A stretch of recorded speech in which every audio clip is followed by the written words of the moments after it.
Assista agora ao programa Momento de Fé.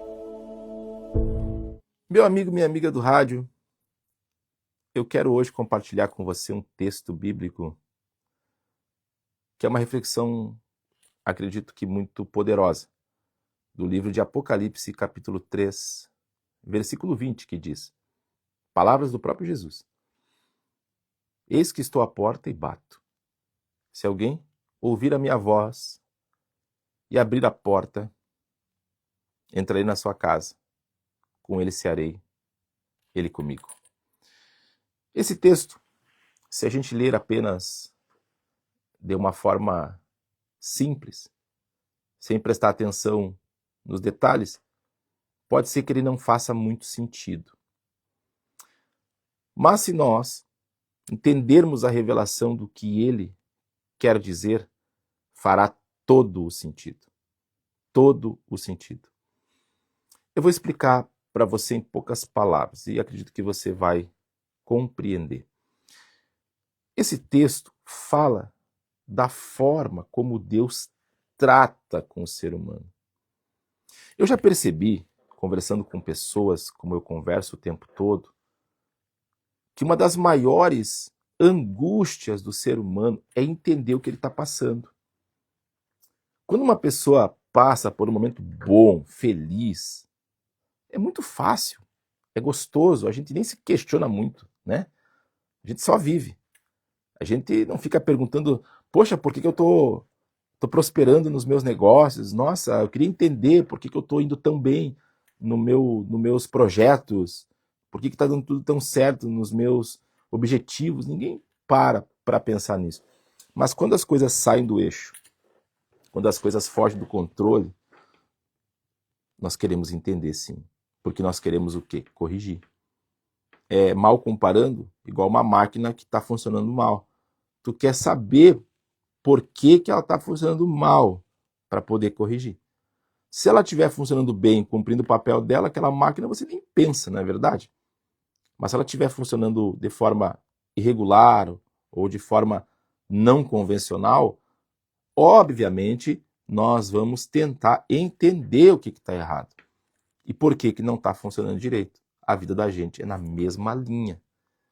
E nesse contexto, eu percebo que muita gente sofre por justamente não entender o porquê está passando por aquilo. Vou dar um exemplo aqui que pode ser de gente que você conhece. A pessoa é um excelente profissional.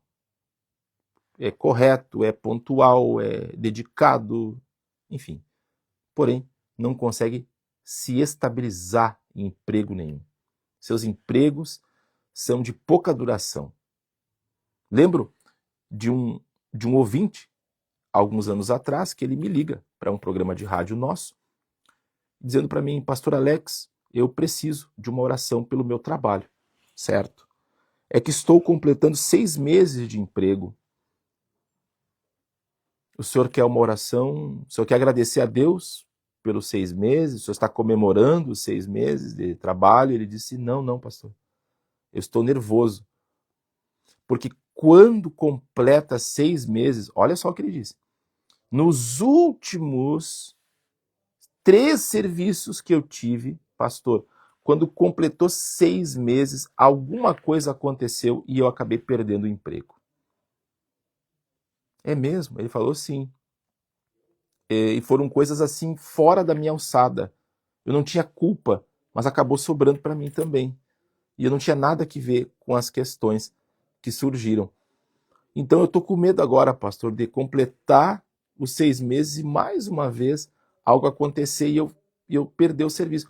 E eu sentia na voz daquele homem no telefone que ele não entendia o que estava acontecendo. E quantas outras pessoas também não entendem por que elas não conseguem ser felizes no amor, não conseguem ter uma vida organizada nessa parte. Já atendi pessoas extremamente frustradas na vida sentimental. Pastor Alex, eu não sei o que há comigo, eu não entendo. Eu não sou uma pessoa de difícil convivência, eu não sou ciumenta, eu não sou possessivo, eu não sou uma pessoa difícil de lidar, eu não sou uma pessoa ruim, eu não sou uma pessoa infiel, mas eu não sei, os meus relacionamentos não passam de 1 ano, não passam de 8 meses, não passam, sabe? As pessoas se questionavam a respeito do que elas estavam passando. E eu percebi que quando a pessoa não consegue fazer a leitura do porquê está passando por aquilo, a angústia vai consumindo aquele coração. A angústia vai fazendo a pessoa perder o ânimo para tudo. Então, esse texto de Apocalipse 3:20, ele fala exatamente de como Deus trata conosco, de como Deus se relaciona. E a partir daí, nós começamos a entender aquilo que nós não entendemos. Quantas pessoas que não entendem porque sua vida é só doença, outros não entendem porque a depressão sempre volta, a pessoa faz todo um tratamento, quando ela pensa que agora vai, ela começa a ter os mesmos problemas que ela teve no ano passado. Quantas pessoas que sofrem situações até financeiras muito parecidas, parecem ciclos que se repetem e a pessoa não compreende, ela fica pensando, meu Deus, por quê? Por que isso acontecendo comigo de novo? E isso traz angústia para a pessoa. Então, se você conhece alguém assim, e pode ser que o que eu vá falar agora aqui você possa ser útil para ti ajudar alguém que está ouvindo, ou daqui a pouco, por que não, ajudar até quem está escutando. Quando Jesus falou essa palavra, eis que estou à porta e bato, ele revela como as coisas funcionam. Eis que estou à porta e bato. Que porta que está falando? A porta da vida da gente. Entenda algo, Deus jamais vai invadir a sua vida. É por isso que você vê, às vezes, pessoas muito boas num interminável ciclo de sofrimento. Você já viu isso? Poxa, você fica até se perguntando, meu Deus, aquela senhora é uma pessoa que só faz o bem. Meu Deus, que vida sofrida. As pessoas não entendem. Eu posso estar passando pelo que for. Deus está pronto para me ajudar. Ele quer o meu bem. Ele quer me abençoar. Porém, se eu não abro a porta, ele respeita isso. Se eu não dou acesso a Deus, ele respeita. Só que eu preciso entender que eu não tendo o acesso dele, a presença dele, eu não tenho também os benefícios dele. Você está entendendo? É como se ele dissesse para ti, meu filho, eu te dou liberdade. Você não me quer contigo, tudo certo. Mas os meus benefícios estão comigo. São indissociáveis. Não tem como eu ter Deus e não ter seus benefícios. Ou o contrário, ter os benefícios dele sem ele. Pastor, como assim? Para você entender melhor, eu vou dar um exemplo prático. Imagine uma pessoa chegar para ti e falar, viu, quando é que nós podemos fazer um churrasco na tua casa?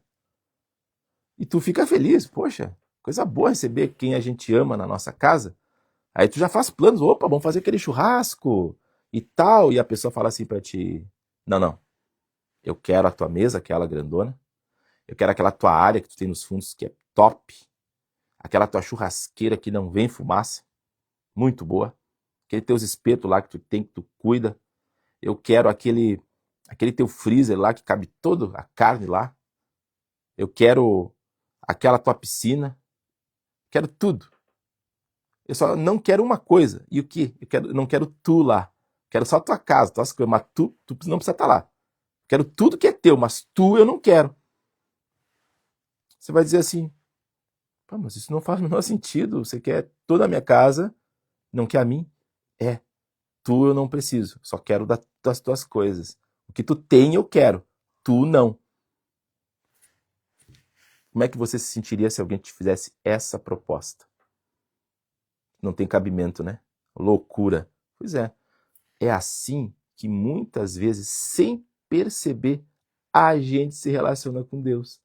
Nós queremos, na hora difícil, a gente quer tudo dele. A cura, a força, a libertação, o mal embora da nossa vida, uma saída para um problema, uma porta se abrindo, uma solução para uma questão. Queremos tudo que nós sabemos que Deus pode fazer.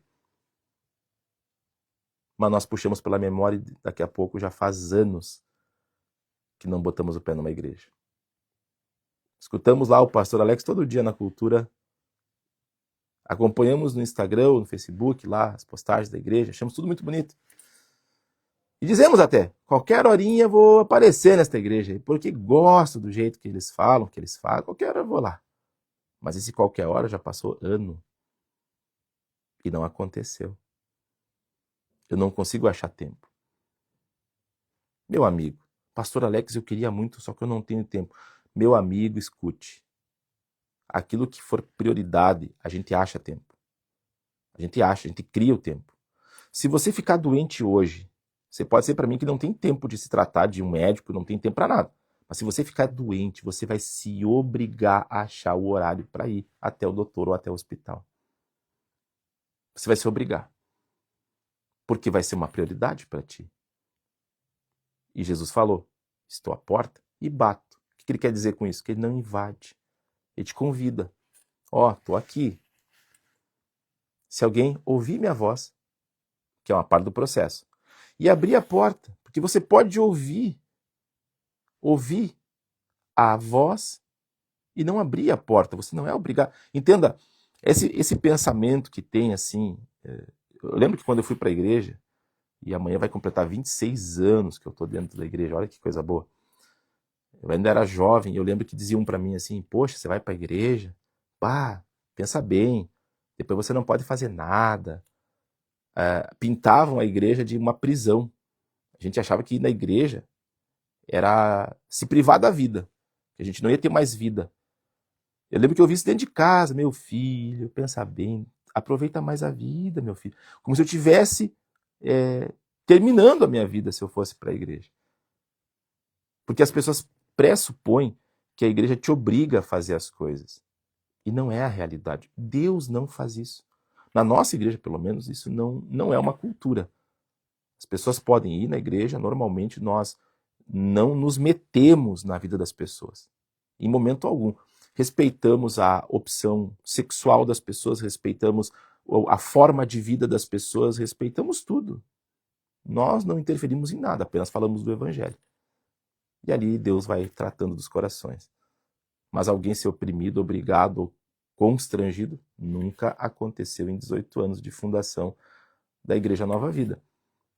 Por quê? Porque nós entendemos que é Deus que faz a obra. Ele não obriga. O texto diz, eis que estou à porta e bato. Ele está batendo, ele não está arrombando a porta. Se alguém, diz ele, ouvir minha voz, que é uma parte do processo, e ouvir a minha voz e abrir a porta, perceba que quem abre a porta do coração, da vida da gente, para Deus não é nem ele. A chave do seu coração, o Deus que te criou não tem. Quem tem é tu.